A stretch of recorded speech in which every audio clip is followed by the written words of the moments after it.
నన్ను ప్రేమించాడు నన్ను ప్రేమించాడు నన్ను ప్రేమించాడు బాబా అని మీరు అనుకుంటవచ్చు. You may think that Bhagavan loves me, Bhagavan loves me. అందరినీ ప్రేమించేది బాబా ఒక్కడే. Only one Bhagavan that loves all. కానీ మీరు వేరు వేరుగా కనిపిస్తున్నారు కానీ నాకు అందరూ ఒకటే. The differences apply to you, but all are one to Bhagavan. కనుక నేనే మీరు మీరే నేను. Bhagavan belongs to you. You and Bhagavan are one. ఈ ఏకత్వాన్ని మీరు దృఢంగా నమ్మండి.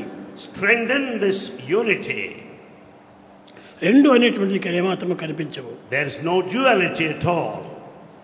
అప్పుడే మీకు ఏకత్వం అనేది గుర్తించడానికి వీలవుతుంది. Then only it's possible to experience this. కొన్ని ఆధారాలు తీసుకున్నప్పుడు మీకు కొంతకాలానికి ఇది మీరు అర్థం చేసుకుంటారు. When you go by certain evidences, you will be able to understand, comprehend clearly.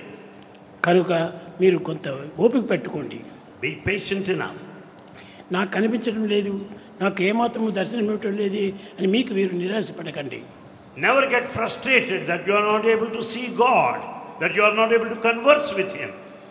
కనుక ఏకత్వాన్ని నీవు గుర్తించుకొని ఆ ఏకత్వాన్ని దృఢంగా వారు పెట్టుకున్నప్పుడే నీకు నీవే సాయిబాబా అవుతావు. When once you know the principle, oneness of the self as the true reality, then you will know that you are divine.